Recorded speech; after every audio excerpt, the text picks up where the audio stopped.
Welcome to KIT203 ICT Project Management and Modelling. This short video is about project quality management. Here on our context map, we're down to our second last bit of content, quality management. So that has to feel good because you'll get to do your exam soon. Okay, the International Standards Organization defines quality as the degree to which a set of inherent characteristics fulfills requirements. And there are these other ideas that quality refers to products being usable and for what we intended them to be used. It sounds like it's saying that if we meet the identified requirements for our project, then we're going to have a quality project. But there is a bit more to it than that. When we're talking about quality, we're referring to the things that we produce fulfilling the requirements as set down by the organizations like the International Standards Organization. We're talking about meeting standards. We definitely do want to ensure that the project will satisfy our clients' needs, but we also need to consider these processes. Planning quality management, where we identify which quality standards are relevant to the project and how to satisfy them. Performing quality assurance, which is periodically evaluating the overall project performance to ensure that project management will satisfy the relevant quality standards. And performing quality control, which is monitoring specific project results to ensure that they comply with the relevant quality standards. And these are the processes and outputs involved in project quality management. We plan how we're going to manage quality right at the beginning, and we come up with a quality management plan and metrics and checklists, and we're talking about all those things later anyway. As we are executing our project, we're going to do quality assurance, where we put processes in place to ensure that quality is maintained. And then in the monitoring and controlling phase, we're doing quality control. And it's here where we actually check what we're doing and what our outputs are. So there's a significant difference between quality control and quality assurance. So make sure that you stay awake for this next bit. This list identifies what aspects of scope are also relevant to quality management. You need to be aware of these things and build them into the scoping or requirements gathering of your project.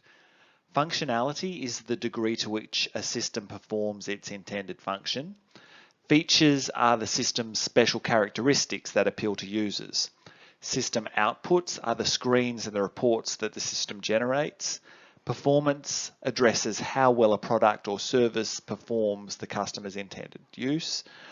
Reliability is the ability of a product or service to perform as expected under normal conditions, and maintainability addresses the ease of performing maintenance on the product.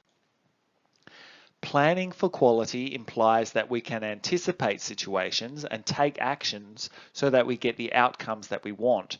But at a very basic level, we can prevent some things from going wrong by choosing quality materials from which to produce whatever we're producing, by training our staff and making them believe that quality is not only possible but important, and by putting in place processes that lead to the outcomes that we need. Project managers are ultimately responsible for quality management on their projects. Several organizations and references can help project managers and their team understand quality. International Organization for Standard Organization is one particularly famous one. With quality assurance, we are putting in place processes that ensure that we are sticking to the relevant quality standards. We also want to continuously improve the quality that we provide. A couple of ways that we can do this is through benchmarking and through a quality audit. Benchmarking is about comparing what we're doing with similar things that are being done elsewhere within or outside the organization. So that lets us see where we could do better because other people are already doing better, and it also lets us see what we're already doing well. A quality audit is where we review what quality management activities that we have in place and make sure that we are learning from those activities. Quality control is quite a bit different. Quality assurance is making sure that all of our processes are working in the right direction. Quality control is where we actually check what we're producing. This is where we decide what's acceptable and when we have to do something again and identify where we need to make changes to our processes. There are 7 basic tools of quality that help in performing quality control, and I'll look at them in the next video.